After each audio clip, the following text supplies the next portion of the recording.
Welcome to the Enlightened Misfits podcast, a space for spiritual entrepreneurs who refuse to settle for anything less than their purpose. I am your host, Lara Bokovay. After surviving a near-death experience and being declared gone for 3 minutes, I woke up with a mission to help women turn self-sabotage into self-compassion and fear into fuel. Here, we're going to dive into raw conversations, practical tools, and inspiring stories designed to help you break free from old patterns, claim your voice, and build a business that lights up your soul. If you've ever felt like you don't fit the mold, you're in the right place. This is where Misfits rise into their power. Welcome to the Enlightened Misfits podcast, where purpose-driven entrepreneurs turn self-sabotage into self-compassion and rise into their power. I'm your host, Lara Bokovay, and I'm here to share real conversations, tools, to help you create a business and life aligned with your soul. So let's dive in. In today's episode, I have Lara. She is an intuitive guide. Welcome, Lara. I'm so happy to have you here with us this Thanks morning. for having me, Lauren. Of course. So we're just going to jump right in. I want to hear about who you are, your story, and how you help people. So I have been on a deep healing journey for the last 6 years. But I guess I left private sector corporate career and dove into a healing journey right off the bat, and then have sort of morphed my business over the years, always sort of recalibrating into alignment. And I've gone from career coaching and guiding people really with their job search to now helping women and specifically mothers really unravel their generational patterning and their trauma so that they can show up in more of an alignment, if they're a mother, to parent from truth and not trauma, and really find alignment, whatever that means for them. Yeah, and I love that because there's a lot of dads that listen to this too, but a lot of mothers and especially like single mothers too, that have had trauma. So kind of like where in your story, or like how do you, like, where does that show up for you? Like when you say parenting from truth, what does that look like? Like what does that mean? So I realized in my daughter has truly been my biggest catalyst in my healing journey. And when I say my healing journey is, a lot of times, yes, we need to be self-led and have that motivation to sort of find the life that we want to live. But when you have someone literally who is a exact mirror of you and a reflection of you, it drives you a little bit harder to get your stuff together and move forward. And so really I had a lot of, we all can perceive a situation as traumatic, right? Like that's in the individual. And I experienced a lot of trauma as a child and in my adult life. Well, it's been a trend for me. And really it's I realized that my reactions and my nervous system were completely dysregulated.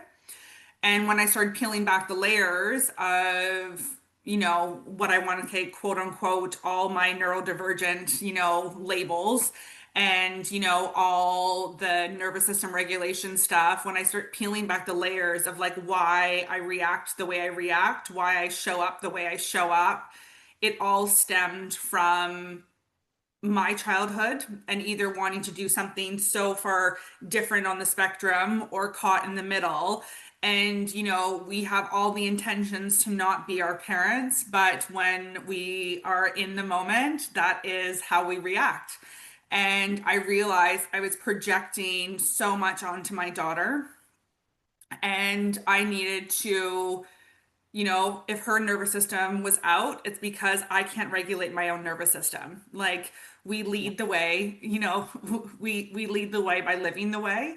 And I realized that so much of my own healing had to happen so I could show up as a mom, and I could lead, and I need to figure out how I need to regulate my own nervous system so I can guide her with hers, emotional reactions, raising my voice, yelling, you name it. Like you break down, how you make your child finish what they're eating or not what they're eating, how you take things personally or not take things personally. You know what I mean? Like how you react, how you don't stay calm, how all those things when you have a child, an innocent child, reflecting back either that they could be scared of you or when you emotionally hurt your child. I also from that I learned I had no idea what it meant to love with no conditions. Like I had no idea. Yeah. And so, even my own child, I put conditions on love, right? Like if they don't behave a certain way, you close off and you're not open armed. Like, so everything, like it was just like one thing after the next. Like it was like rapid coaching on speed, just because it was just like, right, it was like one thing after the next. I was just like, I'm gonna keep on screwing up my daughter over and over and over again. And, I can't change what happens in her father's household, but I can damn well change and control what happens in mine and neutralize all that stuff for her so she doesn't spend her entire life carrying the same generational insanities that I've been carrying. So that's what I mean by parenting from truth and not trauma. It's finding your own wholeness, your own truth, and then leading by that and not the trauma that you've, been programmed with your entire life. Wow, that's very powerful. This what you were saying. I'm like, I can resonate, and I feel like so many other people right now can resonate with this without realizing when you're talking. I'm like, oh my goodness, that's literally what I've done without. I mean, now I realize I've done it, but like when I was going through all the motions, especially when you said, we all don't want to be our parents. And for me, in my perspective, I realized I didn't want to be my parents so bad that I became them, Mhm. especially in situations when I would yell and then my daughter would look at me and start crying. And then and then I would see, like we're intuitive. So it's like I see myself in her of when I was yelled at, when I had big emotions and didn't know you know, what was happening, or like I just wanted something and I would get yelled at and be told to go to my room and I would have to deal with all that by myself, which then started with anger. And it's like I'm starting to know that I have a lot of resentment, not now, but I did through my journey of like it still comes up here and there of like my mom yelling at me and then watching my mom with my daughter. It's completely different. Same thing with my dad. It's completely different.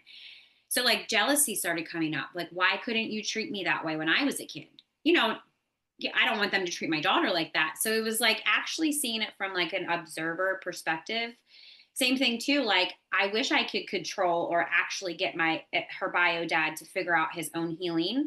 So so he could stop projecting that, you know, like you said, neutralizing every single time she sees him. I have to neutralize it. It's like back and forth. And it's just like sometimes I'm like, dude, I don't understand. Like just Yeah. either move over or go on. Like that's literally how I say it. But I'm like, you know what? He has a role here and that's his role and I'm going to accept it.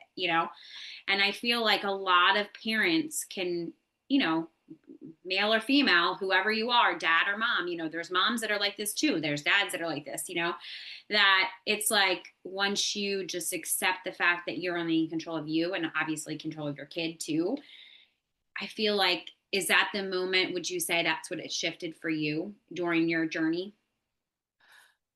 I mean, I have a cousin that we've been intertwined with, and she is a guardian of children, and so it took someone calling me out on my own stuff for me to realize, like, when you're in your own trauma, you don't like, I think the biggest shift in my healing was actually becoming self-aware. I had no self-awareness. Like I truly had no self-awareness. So I didn't realize how mean I was or how harsh I was or, how I didn't recognize when she was like completely when she completely shut off. Like I truly had no self-awareness. And when I started then recycling back what was transpiring, then it was like permission to like call me out on like, well, like Right. she's a reflection of you. So what actually was going on for you? And Yeah. so my biggest shift in my parenting was becoming self-aware. And, I say I work with mothers, I work with fathers too, but Okay. there's just something so deep from my own healing journey when it comes to the things that I've had to deal with more on the female feminine side of things Yeah. that it's more of a love project for me to guide moms, you know what I mean? Like I can guide dads all day long, but there's something too with a masculine leading a masculine and a feminine leading the feminine, like it's always cringy to watch men talk about how mothers and women need to show up and vice versa. Like it's like, Right. well, like, I get it, you could do it, but Right. let me tell you from my own like how I even do relationships to lovers to climbing corporate ladders, like it's very different when you're speaking to someone who's lived, eaten, breathed the same gender roles that entire lifetime, you know what I mean? But yeah, Right. so but self-awareness was like my biggest, like, oh damn, like I had no self-awareness whatsoever. Like Yeah. I was so narcissistic in my programming. I truly had no self-awareness. Yeah. And thank you for being vulnerable and saying that, because I feel like that just to get to that point is hard. I know it was hard for me when like my mom can be very narcissistic, and my dad's kind of like the empath, the unemotional, like, that's the attraction in there, so when I look back at my relationships, I realize I have a lot of traits like my mom. So I needed to change that, because I'm just going to then repeat this generational thing of my mom, right? Like, and that's who I was attracting as a partner, somebody else that was very narcissistic. I mean, I'm, at heart, I'm an empath. Like, it's like I morph into the person that I'm with. And it's just like, what's happening? And that's kind of where I was like, I don't even know who I am anymore. Like, my daughter, she was very young when this happened. So thank God I didn't. I mean, I probably created some trauma for her, but it's not enough, like, it's not a lot. I feel like, I started my healing journey when she was very young. So it's like, even now, still the programming comes up. I feel like it's going to be a journey. It's a journey for all of us. Like it always, there's stuff that comes up that I do yell sometimes, but I always make sure I apologize, because I mean, she doesn't deserve to get yelled at because I can't control my frustration, or like my overwhelm or whatever, or if she's testing my boundaries. So yeah, I am very similar to your experience too, because I didn't I it took one of my first mentors to say to me, Lauren, you need to accept. I would blame everybody else. Everybody, it was my mom's fault. It was my trauma. It was my partner's abusive. It was everybody else's fault but my own. And she said, but what did you do in this situation? And I was like, nothing. I didn't do anything. I'm probably said at one point that I'm perfect, right? And then I realized I was alone by myself, isolated. And then I'm looking around, literally, I remember this. I don't have anybody to blame. I need to start blaming myself. And then that shifted, that I can look at it from, even when I say, I wish this, I wish that. And it's just like, maybe they're just not aware. I don't really think that people that are self-aware, and most of society is very unaware, then I'm like, I can have compassion for them. I can have boundaries, here and there. And it's like, oh, this is how I operate. Because it's like, when somebody calls me out now, then I don't take offense to it, because I'm like, oh, I am like that. Okay, let me do better, whatever. So it's like, I call myself out so much that I feel like that, and I'm sure you too, that you're very self-aware now, that you know what you're doing. And if you're not going to intentionally do something bad. So I want to just say that that is very vulnerable of you to realize that that moment that that shifted. And I love what you said in regards to mentor, as I had someone close as well too, because a shadow is a shadow for that reason. It's behind you. You Right. can't see it. And Yeah. and that's why, coaching and guiding and why the work that I do is so important is because you need somebody to witness you, and someone can only witness you if they've come to that awareness themselves. And so it's so important to have individuals in your circle or work with different healers or guides or different practitioners to help you become self-aware, because truly when we're in it, you don't see it, and it is behind you. It's a shadow for a reason, right? And so there's so you can go so far on your own healing journey, and you can do the reflective stuff, and you can do as much as you can, but at some point you need to get to a point of being open to actually being witnessed. And that's such a powerful gift when you get that experience, for someone to actually say, hey, have you looked at this? Like, hey, what's being uncovered, because that's the only way that we can move forward. Right. And that's when I used to always say, well, my shadows have, the biggest wisdom for me. It's literally what's teaching me. So it's like before I used to be scared of them. Now I'm just like, oh yay. Like, it's like I can move past this. It's like I don't have to carry this around. I Yeah. wasn't always like that. And I think a lot of people can resonate with that. So you spoke about breaking generational patterns. What did that process reveal for your own conditioning, and how did that really help you in motherhood, becoming like a mirror to that healing? Well, I mean, like, it's very liberating to understand, like, when you're healing your father wound and your mother wound, because, regardless if you have any wounds, it's because your mother attracted your father and they are mirrors of each other's trauma, right? So it's just they're the opposite. So it's like there's not like one parent or the other parent. Even if you had one good relationship with one parent, the other one either didn't defend or didn't stand up, or to allow the other parent to do that. So if you have any, I guess, trauma from your parents, which most of us do, it's from both sides, not just one side. And so it's like in my generational unraveling, because I was working with, so my cousin was on this journey with me. She's 69, so she's my mom's, first cousin. And when we were going through the process of it all, she could also see my patterning based on how, because she was raised by a female.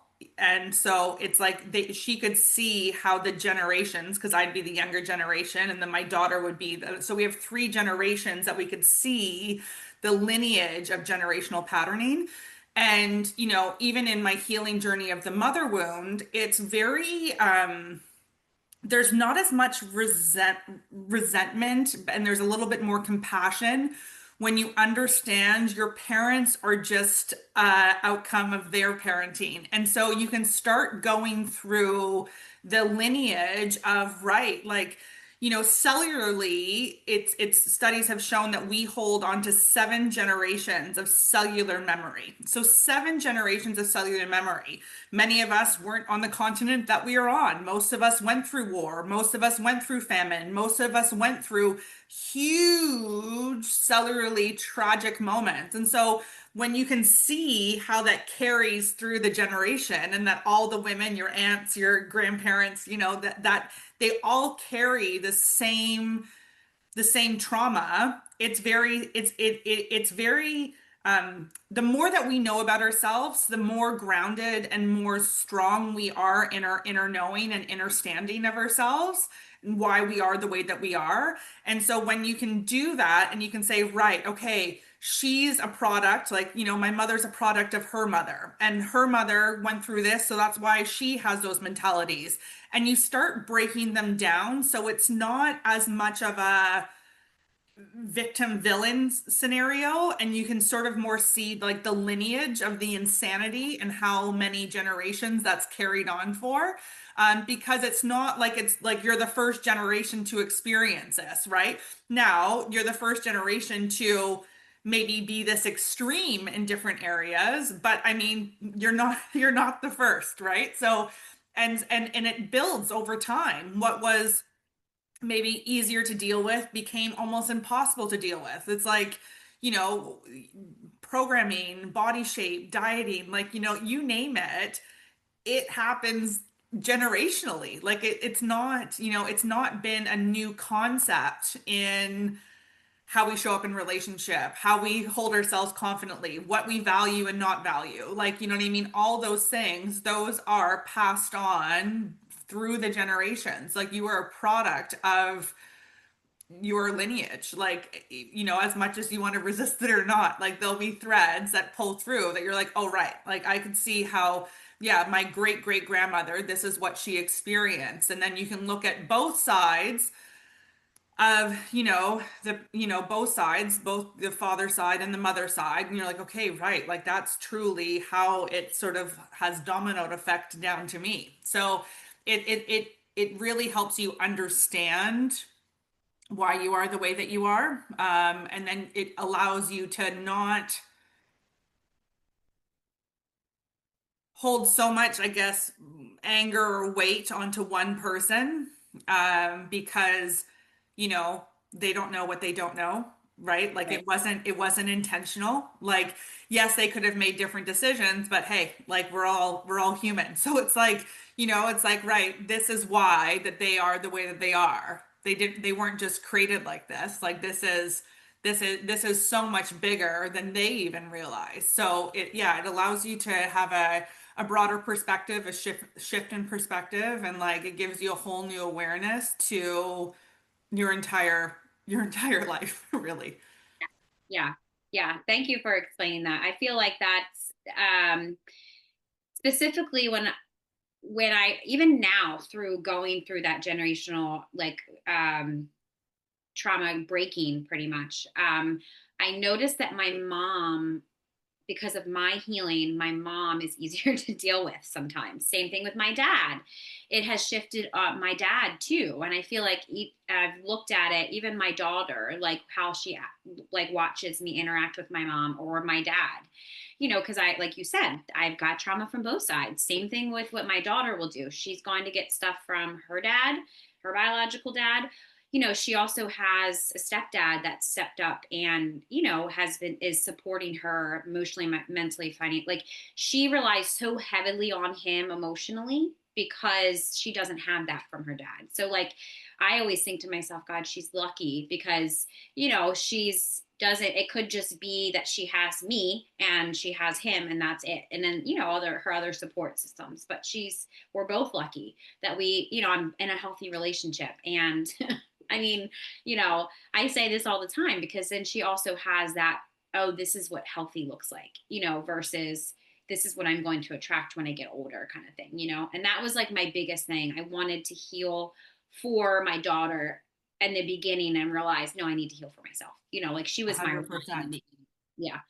And And I I, and I relate to that a million percent. You know what I yeah, mean? Like that was one of my driving forces to leave my own marriage. So like it right. is, Yeah. like Yeah. this is Yeah. not how she's going to internalize what a healthy relationship looks like. And and I have to lead the way, but I had to find my way first. Yes. Yeah. Yeah. That was ultimately the beginning, the reason why I filed for divorce for the first time. Like, there's multiple times that I was manipulated back to stay. And to the point that it was like the last physical abuse that when she was like 3 months old, almost being pushed down the stairs, I was like, I'm not doing this. And then I like, he left and, left her life thinking, oh, great. So he's out of her life for a couple years. And then he came back and I was like, great. But I was I was on my healing journey at that point, and I've healed a lot of things that I was stronger to deal with and know what to do when things happen versus completely like broken down, like not knowing where to go in the beginning. So it's like, and then eventually I had to figure out how to be in a healthy relationship with myself and then in another healthy relationship. So it was like, I say this to people all the time. People are like, oh, it's so much easier to, I just wish I could be in a healthy relationship. And I'm like, after all of that, you can revert back so easily to an unhealthy relationship. It's actually harder to be in a healthy relationship because you can't just get away with things like that. You just can't. It's just, I mean, in my experience, you can't. You can't go back to how you used to be. So No, not at so all. I was gonna say, speaking about healing and it not being linear, and what resilience looks like, or what it doesn't look like, or maybe it looks like grace. What kind of things do you help your clients and you help yourself with, like staying grounded when things feel messy or uncertain even now? So a lot of things is nervous system work. So it's getting your nervous system in check, and whether that is through actual different somatic practices or whether that is through supplements or different technologies that, I work with all the time, like definitely you need to have your nervous system in check so you can actually receive what I'm going to tell you. Like, right? Like, if someone is in fight or flight, they will just shut down right away and they will not be open and receptive to the truth. And so, that's like a big chunk to where I stay. First, it's sort of touching base on that self-awareness. And then we jump into some nervous system work. You know what I mean? Like let's just rip off the band-aids, like where are we lying to ourselves? What's really going on? What is that for you? And then nervous system work. And then it's actually then implementing and then, working through the different life events that naturally and organically unfurl so you can actually put things into place. You're like, yeah, you could do all the healing work you want, and then all of a sudden you're in a relationship, and then it's going to bring up all your wounds all over again. And then you're given, the opportunity to navigate them with a different lens. But you know what I mean? Like, yeah, healthy relationships would trigger because you don't even know what it is to have a healthy relationship with anyone, like friends, family, you know what I mean? Like, we're not just talking partnership. Like, if you don't have a healthy relationship as with a romantic partner, most likely you didn't have healthy relationships with your friends either, or they would have never let you in that situation in the first place. So, when you realize how you show up in relationship with everyone, friends, family, and lovers. Like it's a big undertaking having those blinders ripped off and having this new awareness and how you navigate forward. But nervous system work is a huge one to get like grounded so you can actually receive and do the things like to keep you. Because when we go into fight or flight, we black out. We either don't realize what we're doing, we don't have control in the moment. And so learning different mechanisms to calm your nervous system, not just unwiring and rewiring why you have nervous system regulation in the first place. I mean, that's a journey on its own. But to have that awareness and just take control of working on regulating your nervous system and calming your body down so that you can actually breathe, lead, not disassociate, not numb, and stay present. You need to do all of that. And so yeah, that's generally what we do. So figure out ways to ground you back in. Yeah. That was speaking about relationships. That was me. I'm like, where did all my friends go? Like my friends that were my friends. And going through this journey, they weren't there. And it's like, oh, you're right. They were unhealthy for me too, because I would say things and they would be a mirror to who I used to be. And it's like, I don't resonate with that anymore, and not that I'm judging them, but I'm just moving this way. They're moving that way, like that's it. And I didn't really understand all of that until, now I have healthy friends and I will say something and they'll always say, well, why don't you look at it from what's going on inside of you? And I'm like, damn, the hell. But they're telling me to look at myself. What's triggering me within myself? It has not, I mean, it could have something to do with the other person, but maybe it's always from like inside out now. And that's kind of like how I look at it. If somebody triggers me, what's going on inside of me that they're triggering me? Same thing in my relationship, it's like, And the wild thing is, we weren't good friends either, right? Like they weren't there for us. And yeah, truthfully, You're right. I didn't know how to be in relationship. I didn't, I had so many expectations on friendships that were so unrealistic, right? So it's like, truthfully, it's not just that, yeah, when you got divorced, it was like, hey, no one helped me pack my bags, no one helped me do this. And there was a lot of people, I was on such a, empowered, like, I'm going to do this. And so when other people were also going through their own stuff, I couldn't listen to them try to stay and figure it out. It's just like, no, I'm so motivated to move forward. I can't, you do you, I'll do me. But yeah, I wasn't genuine, not even genuine, because I didn't even know that I wasn't, like, what I mean? But really, I didn't know how to be in any relationship, let alone my marriage. Right. Like, you know what I mean? Like that's Yeah. the truth of it. It's like, right, okay. Like there's a lot of layers to all the relationships of, okay, right, I was performing in all those relationships. I wasn't like authentically myself That's, I was going to 100% of the say, time. I literally felt like I was a performer. And Yeah. I have to say, there will be one of my friends that will probably listen to this podcast. She is the only person that I still have in my life from my old life. And it's because she never judged me and just supported me. But I was a shitty friend to her. Like, she's probably given me a lot of compassion, a lot of forgiveness. And like, I've came to the awareness of how shitty I was. And we've talked about this plenty of times, but she honestly is probably the only person. And first, the universe gave me her, and there was a reason why she was in my life. And there was a reason why she also gave boundaries. She wouldn't answer me sometimes, or like I was going through my thing, she would check in, but that's it. She wouldn't ever take on what I was going through, but I always knew that she was there. Like, I always knew that if I really needed to talk to somebody, or like the dark parts of my dark night of the soul, I feel like I go through all the time. Yeah. I will say, and I won't trauma dump on her. Like, she'll say, how are you? Before, I would literally just, it was so bad. She's probably going to laugh when she's listening to this, but, like now it's like, people say this to me all the time. They're like, I don't want to trauma dump. And I'm like, I know how to be empathetic, and I also know how to be compassionate, and you're not going to trauma dump, but I know what you're talking about because I used to do the same thing, So yeah, like knowing that, and I mean, I feel like it was just a lot of forgiveness for myself, like I don't, same thing with you too. Like we're not, I don't think we're consciously aware of what we're doing when we're doing it. And then when you see it, you're like, No. shit. Yeah.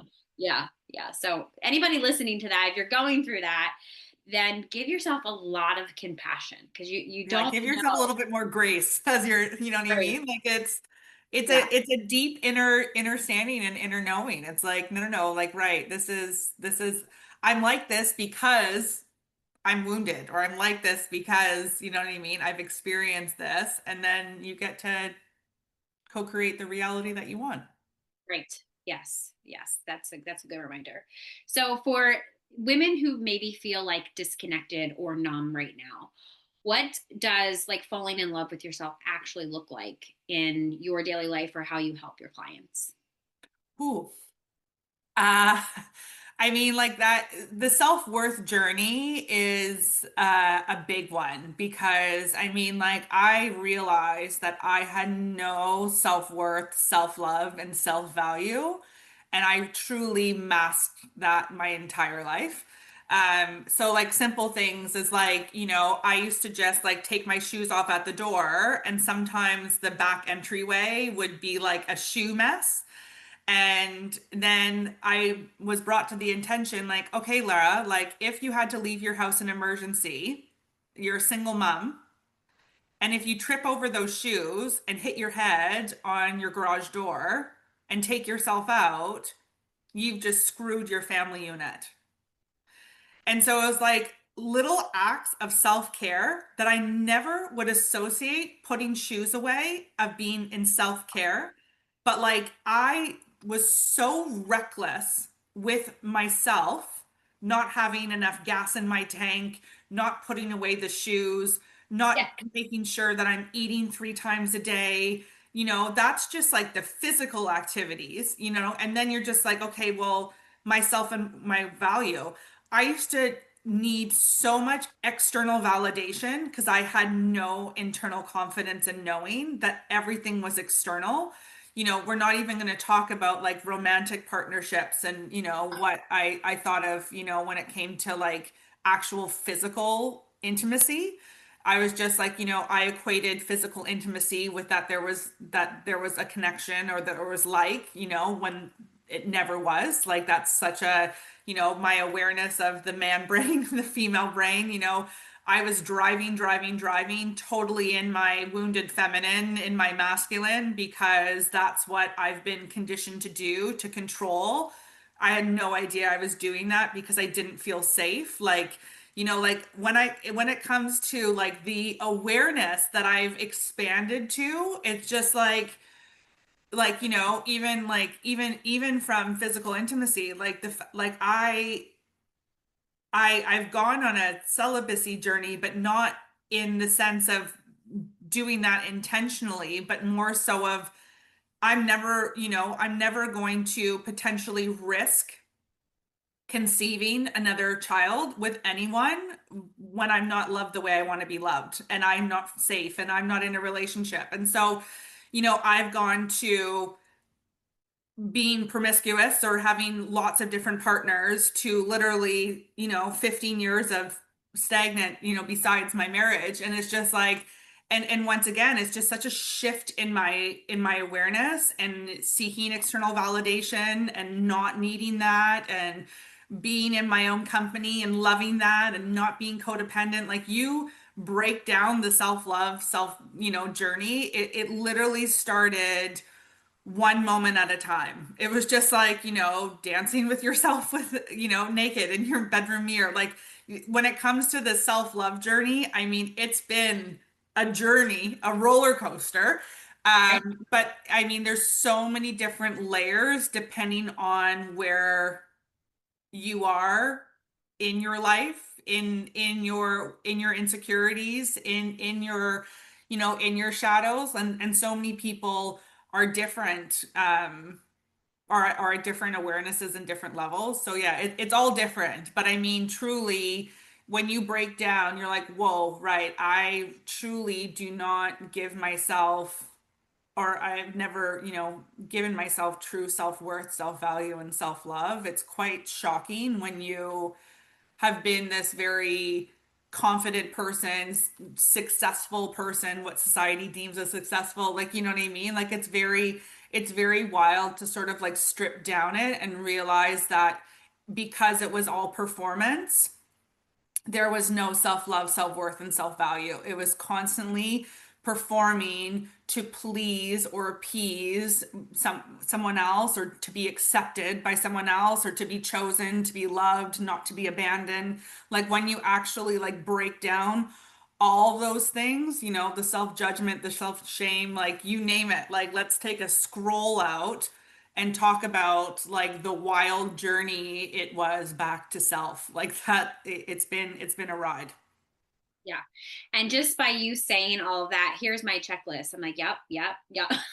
It's like, it's the same thing. It's just like, I would go through like, self-sabotage, or it's like, like self-worth or self-esteem, or it all has to do. And I said this to a client the other day. She was like, well, it's all to do with ourself. And I said, yeah, why do you think self is before the word? It has to do. So that's kind of like how I was kind of like helping her realize that if you're going to project it to be something else, somebody else is doing this to you, you're doing it to yourself first, which is attracting that person to you. Like, and that took me a very long time to learn, especially when I through my blame thing of like, no, it's everybody else's fault. And it's just like, now I can ask myself, I'll take responsibility for this part, because I only can take responsibility for the one side, like the one side too. And what the other person, that you don't got to worry about the other person.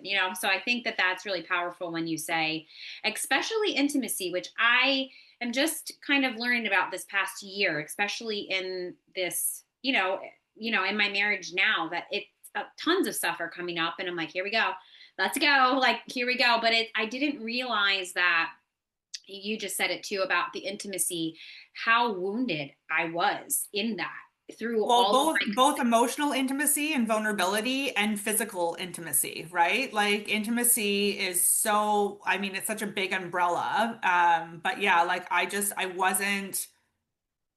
was never even vulnerable. You know what I mean? Like I was never actually, I was always so worried of being abandoned that there was no, there was no sharing of what was actually going on for me. right. Yeah. Yeah, and I didn't realize that I could do the emotional piece, like I was able to speak about it, but the physical piece is again, like you said, it's a big umbrella. I didn't realize, oh shit, this is actually this is a part of probably my wounding too, of the physical piece, because I just would shut down. I'm like, I don't feel like doing that, shut down. And then I started to notice like I was disconnected and numb. And that's obviously one of the wounds coming up. So it's fun to be in a healthy relationship, but it's also a lot of work.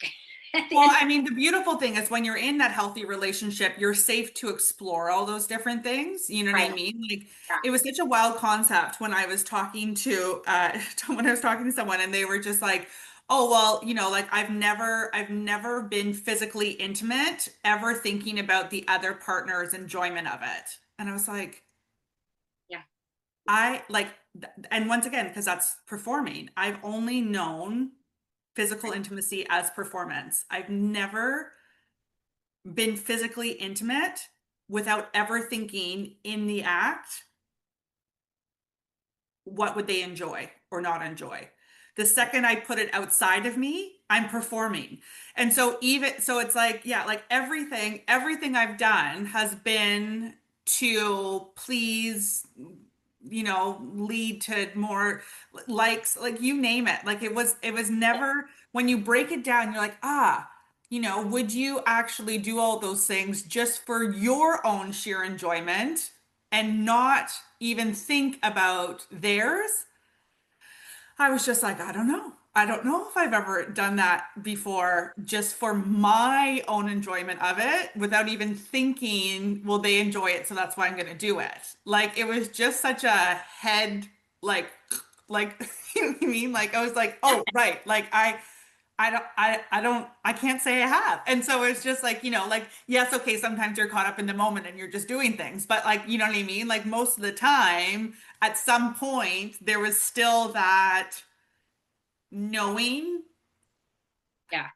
you know what I mean? Like knowing. So yeah, it's truly wild when you like break it down and you're like, oh my God, like, no, I've never done any of that solely for my own pleasure and enjoyment. Yeah. Yeah. With this conversation, my husband, like we had this conversation and he goes, well, you're safe. And it's constantly like, I can be on my own. Like it's constantly him reminding me of like, you can be on your own journey. I can be on my own journey and it's okay. And it's like that moment that he just says, it's okay. It's like, oh, I have to remind myself. And he's reminding me that it's okay and I'm like safe. And I feel like it's just sometimes conditioning of like when I get the spiral sometimes of like, that. But yeah, it's simply of him like understanding. Like, it just takes some understanding, I feel like, of for him from him, that he's like he knows that it's just me probably stuck in And this. what a beautiful relationship that is. And that's truly, you know, when, you know, it's such a gift Right. to be with someone who has that awareness, who doesn't take that on. And that's exactly what the masculine should do. They should calm your nervous system. They should just ground you back in, sweetie, and like, yeah, you're Right. safe. And like, you know what I mean? Like that is their role while we're up in the 5D in our intuitiveness, you know, Yeah. pulling Yeah. everything in. Like they're here to ground us in, to sort of like, like bring us Yeah. in, to calm us down, to know that we're safe, to remind us. And I mean, it's beautiful when they have that self-awareness that they can see Right. when you're glitching. You know what I mean? Yeah, So yeah, literally, yeah.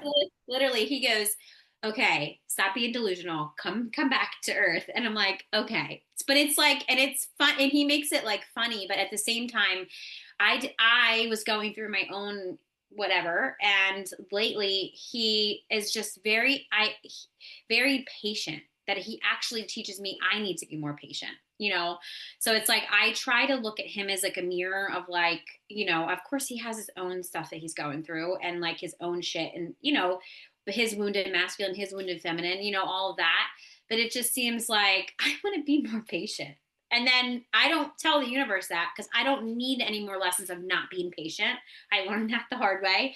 But it's like, it's very freeing to me that this is like all I ever wanted when I was a kid, of just to be loved. I want to feel love. I want to be loved. And it's like, that's ultimately what I'm living now. So as much as I want to complain about other things or like, say you don't do this or you don't take the trash out, it's like, it doesn't matter, you know, like just stupid stuff of like, Yeah.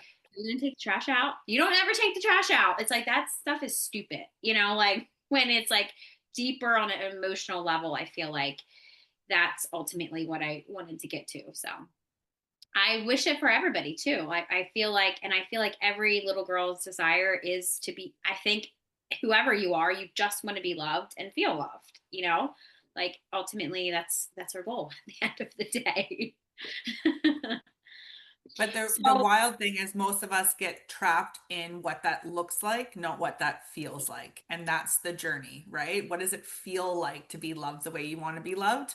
Not what that actually ends up looking like in our 3D reality. So it's like getting back to, what does safe feel like? What does being adored feel like? What does being heard feel like? You know what I mean? So that you can recognize that and stop getting lost in the actual actions and the materialism of how that actually comes into fruition, if that makes sense. yes, yeah, 100%. Because it took me, and I'm sure people, I started out when somebody asked me that same question, well, what does safe feel like? And I'm like, couldn't even tell you. I could not even tell you. I could tell you an experience of how I kept myself safe.